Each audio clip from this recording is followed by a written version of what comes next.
시련을 당해야 하는 이유, 시련을 당해야 되는 이유가 어디에 있을까? 우리가 시련하면 생각나는 사람이 있죠. 그 사람은 바로 욥인데, 욥은 이 세상 역사 속에 모든 인간들의 마음속에 있는 공통적 질문을 제일 먼저 질문한 사람입니다. 그러나 역사를 통하여 이 질문에 만족할 만한 답변을 얻은 사람은 한 사람도 없습니다. 그 질문은 왜 선한 사람은 시련을 당하고 사악한 사람들은 잘 되는가라고 하는 질문입니다. 그럼에도 불구하고 욥은 믿음을 지켰습니다. 욥은 주시니도 여호와시오 취하시니도 여호와시오니 여호와의 이름이 찬송을 받을지어다. 아멘. 고통 속에서 시련 속에서 하나님을 찬양했습니다. 여러분들 이런 질문을 가져보신 적이 있습니까? 만약에 하나님께서 전지전능하시다면 여러분이 올바르게 살고 의롭게 살려고 노력하는데 왜 불행한 일이 일어납니까? 라고 묻고 싶었던 적이 없었습니까? 여러분은 신앙생활을 열심히 합니다마는 여러분의 자녀들은 여러분이 원하는 신앙생활을 따라 하지 못합니다. 그러나 믿지 않는 가정의 자녀들이 예수 믿고 오히려 교회에 충성하고 봉사하고 단기 선교 사역을 나갑니다.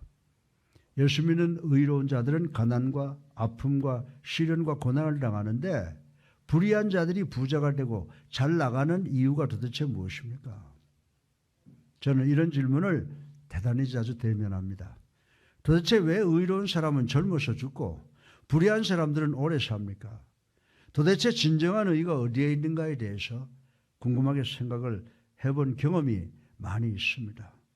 그러나 오늘 베드로 사도는 베드로전서 4장 본문에 의로운 자들이 당하는 시험과 시련과 고난에 대해서 하나님의 뜻과 섭리와 깊은 관계가 있다고 하는 것에 대하여 세 가지로 응답을 주고 있음을 제가 오늘 말씀을 드리려고 합니다.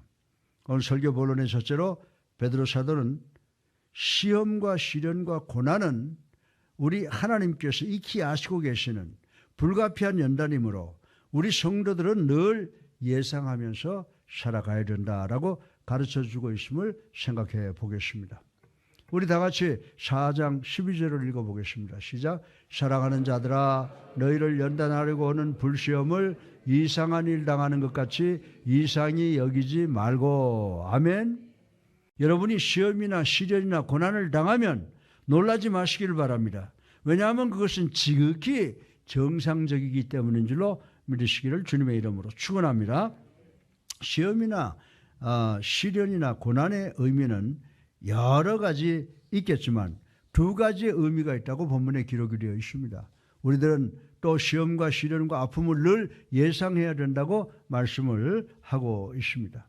여러분은 대단히 자주 시련과 시험과 고난을 당하게 되는데 이는 그리스도인으로서 강력한 간증을 갖게 하기 위한 연단이라고 베드로는 가르쳐주고 있습니다.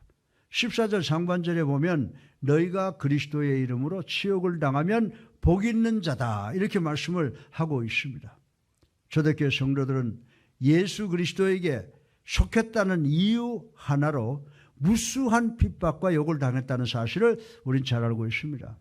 이런 시험과 시련과 고난은 이슬람 종교권이나 힌두교 종교권 두 종교권에 사는 현대 그리스도인들에게는 대단히 흔한 일이라고 하는 것입니다. 예수님께서는 내가 예상한 것이 현실로 나타나더라도 이상하게 여기지 말라. 세상이 나를 미워하면 그들이 너희를 먼저 미워할 것이다 라고 말씀하신 것을 우리는 알고 있습니다. 어떤 때 우리는 우리 죄의 본질 때문에 시험과 시련과 고난을 당할 때가 있습니다. 우리 다 같이 본문 15절을 한번 같이 읽어보겠습니다. 시작.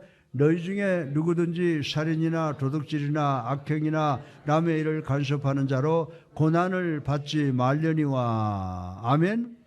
이 말씀의 의미는요, 살인자나 도둑질하는 자는 법을 어긴 자이므로 자기 잘못 때문에 형무소에 들어가게 된다는 말씀인 것입니다. 그리고 남의 일에 쓸데없이 간섭하는 자는 친구를 상실하게 되는데 그것도 잘못된 것이라고 베드로는 이야기를 하고 있는 것입니다. 다시 말해서 대단히 자주 우리는 우리의 잘못된 행위의 결과로 시험과 시련과 고난을 당하는 경우가 많다는 말씀입니다. 우리가 건강을 위한 위생을 잘 지키지 않는 결과로 질병에 걸리게 된다는 것입니다. 우리는 이기적임으로 고독함과 부끄러움 그리고 우리의 잘못 때문에 세상 삶 속에서 여러 가지 시련이나 고난을 당할 수가 있다고 하는 것입니다. 이 모든 것은 하나님의 뜻과 섭리에 대하여 의도적으로 불순종한 결과라고 바울은 오늘 본문을 통해서 우리에게 이야기를 해주고 있습니다. 제가 옛날에 팔목이 한번 이렇게 어긋난 적이 있습니다. 언제 아십니까? 제가 조그만 일에 불같이 화를 냈습니다. 저는 그 혈기를 제어하지 못하고 벽을 때렸는데 그 벽이 이런 합판이 아니고 세멘 콘크리트, 철근 콘크리트 벽이라서 벽이 나가는 것이 아니라 제 팔목이 어긋나는 것을 경험을 했었습니다. 어떤 때 우리는 사탄의 공격으로 시험과 시련과 고난을 당할 때가 있습니다. 욥기를 보면 사단이 욥에게 시련과 고난을 제공할 때 한 번으로 끝내지 않았다고 하는 것 우리 잘 알고 있습니다. 먼저 가축과 종들이 스바 사람들에게 참사를 당하는 시련을 주고 그리고 태풍의 지붕이 내려앉아 사랑하는 자식들이 몰살되는 시련을 주고 또 자신의 몸에 종기가 생기는 질병으로 또 다른 시련을 계속해서 주었다고 하는 것입니다. 그러나 바울 선생은 자신의 몸에 가시, 질병을 자신을 패배케 하려는 사단의 사자라고 절규한 것도 우린 잘 알고 있는 것입니다. 요한계시록 12장 17절에 보면요. 영이 여자에게 분노하여 돌아가서 그 여자의 남은 자손 곧 하나님의 계명을 지키며 예수의 증거를 가진 자들과 더불어 싸우려고 바다 모래 위에 서 있더라라고 했습니다. 대단히 자주 우리는 사탄으로부터 직접 공격을 받음에도 이 공격이 어디로부터 오는지 알지 못하고 무엇인지도 모르고 방황하고 있다고 지금 성경은 이야기를 하고 있는 것입니다. 그러나 또 어떤 사람들은 극단적으로 문제만 생기면은 매사에 어려운 일이 있으면은 이거는 사탄의 공격이야, 귀신의 공격이야 라고 그들에게 돌리는 사람도 없지 않아 있다라고 하는 것입니다. 엘러지가 있으면 이거 엘러지 귀신 들렸네 라고 하고 세탁기가 고장이 나면 이거 세탁기 귀신이 들렸나 봐. 교회 오다가 교통 정체가 생기면은 교통 귀신 때문에 교회 늦었다고 하는 사람들이 꽤 많이 있다는 것을 우리는 알아야 된다라고 하는 것입니다. 그런데 이런 태도는 다 웃기는 것이라고 하는 것을 우리는 알아야 됩니다. 그러나 사단은 하나님의 자녀를 강도짓하려고 죽이려고 파괴하려고 호시탐탐 엿보고 있다는 사실을 우리는 알아야 되는 줄로 믿으시기 바랍니다. 따라서 사단이 우리를 공격할 때 이상하게 생각하여 놀라지 말라고 베드로는 이야기를 해주고 있습니다. 대단히 자주 우리는 시련이나 어려움을 당합니다. 왜냐하면 우리는 죄로 인하여 무너져가는 세상에 살고 있기 때문인 줄로 믿으시기 바랍니다. 예수님께서는 누가복음 13장 4절에 당신의 제자들에게 뭐라고 말씀했습니까?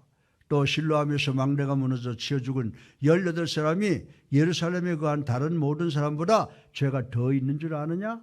라고 하셨습니다. 예수님께서 예언하신 말씀이 우리에게 현실로 닥쳐온다고 해서 놀라지 말라고 하였습니다.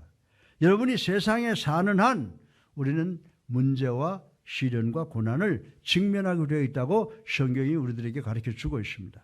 그리고 어떤 때 우리는 하나님께서 우리를 사랑하셔서 훈련시키기 위해서 시련과 고난을 당할 때가 있다라고 하는 것입니다. 히브리서 12장 6절을 우리 다 같이 한번 읽어보겠습니다. 시작. 주께서 그 사랑하는 자를 징계하시고 그가 받아들이시는 아들마다 채찍질 하시리라 하였으니. 아멘. 자식을 사랑하는 아버지는요, 방종하는 자식을 오래 그냥 두질 않습니다. 아버지는 자식들의 잘못된 행동을 고치기 위해서 일시적인 어려움을 주거나 매로 때리는 경우가 많이 있다고 하는 것입니다. 마찬가지로 우리 하나님 아버지는 우리의 잘못된 행위를 교정하기 위하여 벌 주실 때가 있다라고 하는 것입니다.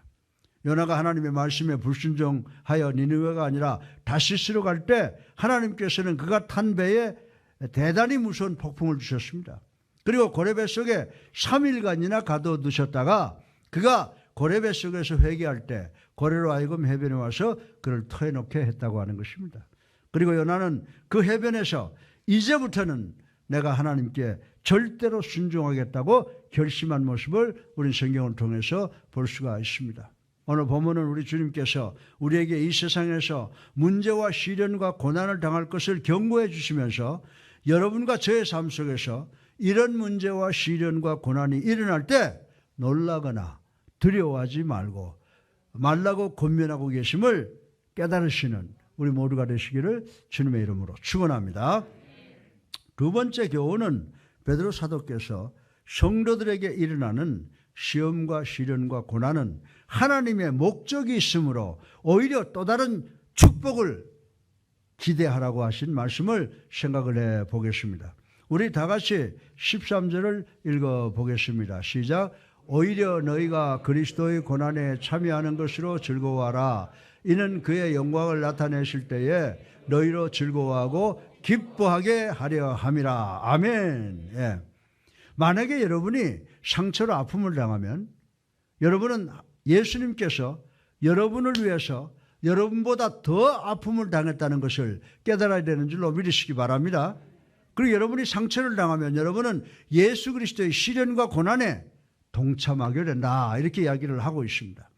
여러분이 신체적 아픔 때문에 고생한다면 여러분은 예수님께서 십자가 위에서 손과 발 등에 대못을 받으시고 옆구리에 창으로 찔리신 사건을 타서나마 체험하게 된다고 베드로 선생은 이야기를 하고 있는 것입니다. 여러분이 심리적인 아픔을 체험한다면 여러분은 예수님께서 매일 당하셨던 공포와 비난과 계속되는 수모와 방해와 불가능한 요구 등을 체험하는 것이 된다고 본문은 말씀을 하고 있는 것입니다. 우리 다 같이 14절을 한번 읽어보겠습니다. 시작. 너희가 그리스도의 이름으로 치욕을 당하면 복 있는 자로다. 영광의 영 곧 하나님의 영이 너희에게 계심이라. 아멘.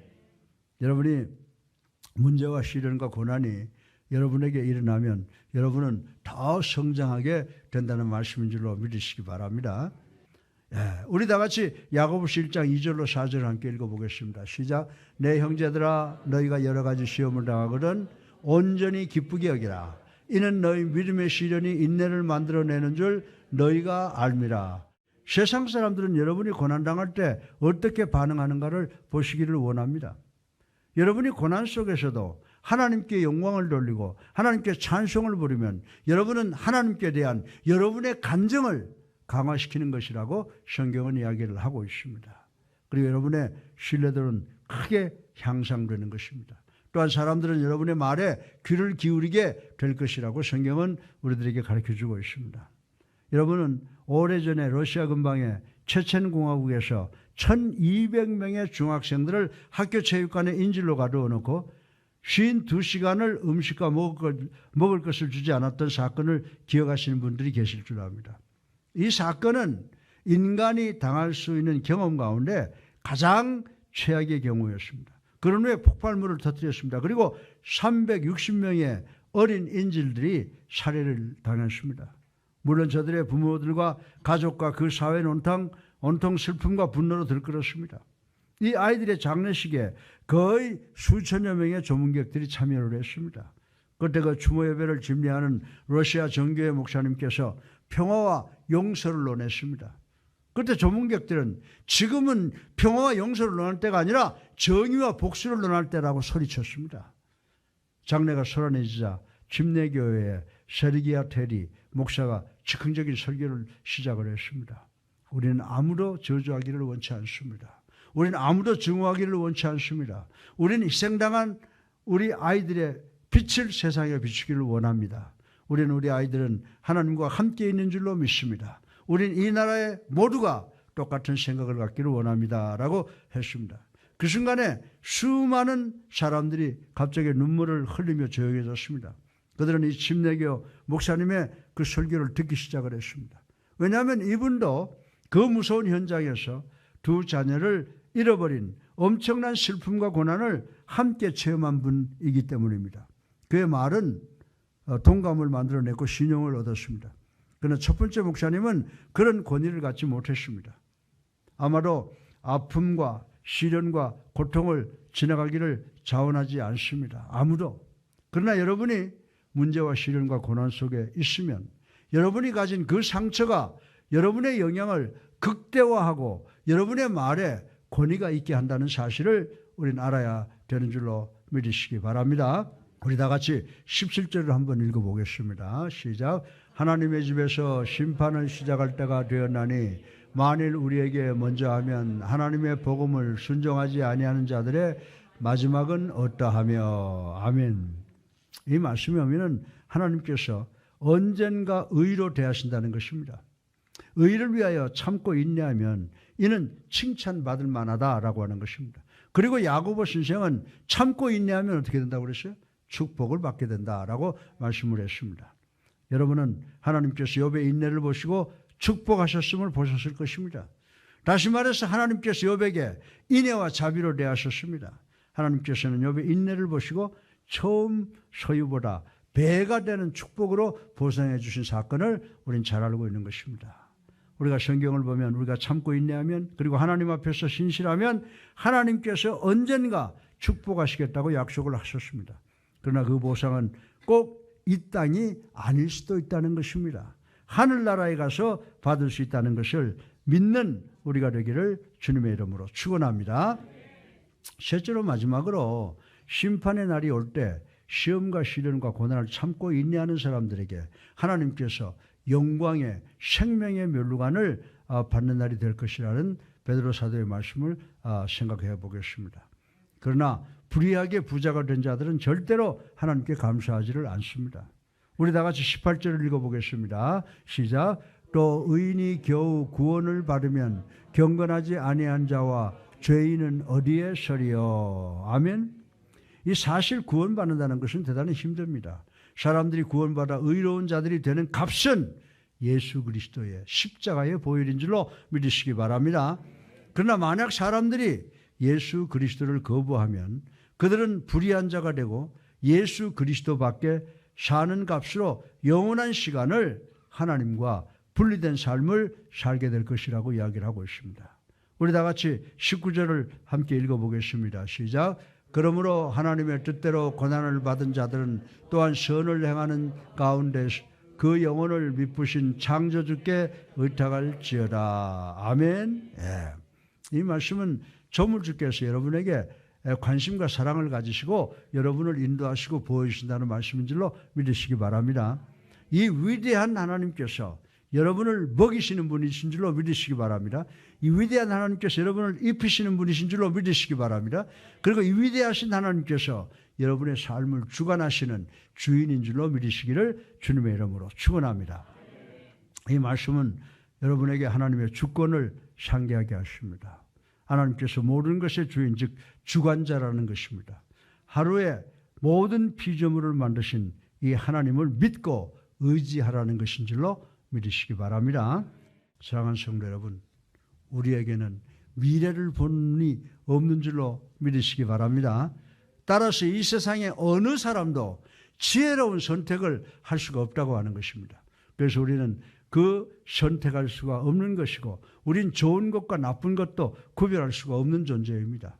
우리는 하나님께 온전히 전폭적으로 의지할 수밖에 없는 존재들인 줄로 믿으시기 바랍니다. 그래서 베드로 선생은 19절에 그 영혼을 비쁘신 창조주께 부탁할지어다. 아멘. 우리 모두는 하나님께서 최고의 결과를 최고의 방법에 의해서 최고의 사람에 의해서 가장 오래 가져다 주십니다라고 고백해야 되는 줄로 믿으시기 바랍니다. 나는 주님 왜 내가 선행을 해야 되는지 이해하지 못합니다. 이 고난이 어디서 오는지 알지 못합니다. 하나님께서 왜 지금 내 기도를 응답하지 않으시는지 모르겠습니다. 그러나 저는 아직도 당신을 내 생명의 창조주시오 내 영혼의 구원자임을 믿습니다. 그리고 저는 하나님의 뜻대로 부르심을 입은 자들에게 모든 것이 합력하여 선을 이룬다는 것을 믿습니다라고 진정으로 고백하는 우리 예수님교회 성도들이 되시기를 주님의 이름으로 축원합니다. 요나단 웨인라이트라는 미국 장군은 1940년경에 일본이 필리핀을 공격할 때 필리핀 주둔군 사령관으로 있었습니다. 그 당시 미국과 필리핀 군대는 장비도 훈련도 부족한 상태였다고 합니다. 그러나 루즈벨트 대통령은 극동군 사령관인 맥카더 장군에게 필리핀을 사수할 것을 명령을 했습니다. 그 당시 태평양과 인도양 모든 곳에 전투에 불이 붙기 시작을 했습니다. 그러나 웨인 나이트 장군 휘하에 있던 많은 필리핀 원주민 군인들이 정글 안으로 도망가 버리고 다시는 나타나지 않았습니다. 그래서 미군과 필리핀 군대의 사기와 장비와 군비 모든 것이 부족했으나 웨인 나이트 장군은 인간의 힘으로 가능한 한 자기 지역 방어를 하기 위해서 목숨을 걸고 싸웠습니다. 그러나 자기 부하들을 살리기 위해서는 항복 외에는 다른 방도가 없었다고 하는 것을 깨달았습니다. 그래서 그는 일본군에게 항복하고 3년 반 동안 일본군 포로가 되어 일본 군인들에게 무수한 구타와 온갖 수모를 다 당했습니다. 완전히 정신분열증에 빠지게 되었습니다. 이 장군은 오히려 석방되지 않고 그 후로 수용소 안에서 죽을 결심을 하고 싸웠습니다.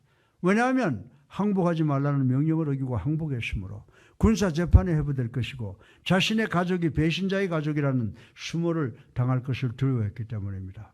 이런 생각이 그의 포로 생활을 압박했습니다. 그러나 그는 포로된 부하들의 사기와 정신을 함양시키기 위해서 최선을 다했습니다. 그는 무서운 고문을 당하면서도 일본군에게 미국 군대에 대한 어떤 정보를 주기를 거부했습니다. 그러나 웨인 나이트 장군은 1944년 5월에 전쟁 포로로서 세계 2차 대전이 끝나는 것도 자신의 사진이 타임즈의 표지에 실린 것도 알지를 못했습니다.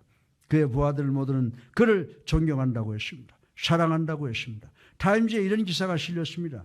머지않아서 필리핀이 일본에게 당한 복수를 하게 될 것이다. 그리고 웨인 나이트 장군과 그의 부하들은 구조될 것이고 그의 조국은 그들을 잊지 않고 있다라고 하는 내용이었다고 했습니다. 극동군 사령관인 더글라스 맥카더 장군에 의해서 필리핀이 회복되었습니다. 그리고 웨인 나이트 장군은 포로 수용소에서 석방이 되어 미군의 재편성이 되었습니다. 그리고 전쟁이 끝났습니다. 놀랍게도 웨인 나이트 장군은 더글라스 맥카더 장군이 일본의 항복을 받는 현장에 USS 미조리함의 맥카더 장군의 보좌관으로 임명을 받게 되었습니다. 그리고 이 장군이 워싱턴 DC에 돌아올 때 7만 명의 인파가 워싱턴 도로 길가에 도열하여서 자신의 귀환을 환영해 주었습니다. 그리고 트루먼 대통령은 웨인 나이트 장군을 백악관 장미 정원에 초청해서 최고의 무공훈장을 수여했습니다. 그때 이 노 장군은 눈물을 흘리면서 하나님께 이 구원을 감사드렸다고 했습니다. 그리고 그는 고백을 했습니다. 3년 반 동안 전쟁 포로로 있으면서 부끄러워서 귀환을 두려워했다고 고백을 했습니다. 그는 자신이 이런 환영을 받는 것에 대하여 상상도 못했다고 했습니다. 그러나 그는 하나님께서 자신을 보호해 주셨고 미국 국민들로부터 잃어버린 노장을 잊지 않게 하셨다라고 했습니다. 사랑하는 성도 여러분, 여러분 중에 어떤 종류든지 재판 받아보신 경험이 있어요? 아니면 교도소에 갔던 경험을 갖고 계시는 분이 계십니까? 더 나아가서 여러분은 심판의 날을 두려워하고 있는지 모르겠습니다. 여러분은 본향집으로 돌아가기를 두려워하는지 모르겠습니다. 여러분은 하나님께서 여러분의 실패를 발견하실까 봐, 정죄하실까 봐 두려워하실는지 모르겠습니다. 여러분이 사단에게 항복한 것에 대하여 심판을 받을까 두려워하는지 모르겠습니다. 사랑하는 성도 여러분, 그러나 소망을 버리지 마시기를 주님의 이름으로 축원합니다.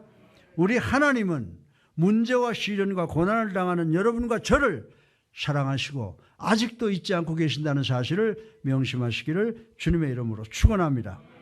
하나님께서 신실하신 여러분과 제가 본향으로 돌아오게 된 것을 기쁘게 생각하실 줄 믿는 여러분이 되시기를 주님의 이름으로 축원합니다.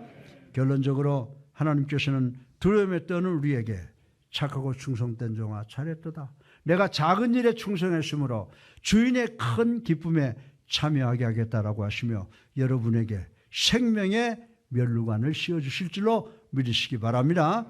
따라서 우리 모두가 어떤 문제와 시련과 고난을 당하시더라도 그 문제와 시련과 고난을 예상하시고 그 문제와 시련과 고난은 하나님의 목적 하에 있다고 그리고 그 문제와 시련과 고난은 축복의 보상이 있을 것임을 믿고 참고 인내하시면 결국 하나님께서 여러분의 머리에 생명의 멸관을 씌워주시는 축복이 여러분에게 보상으로 임할 것을 확실하게 믿는 우리 예수사랑교회 성도님들 되시기를 주님의 이름으로 축원합니다.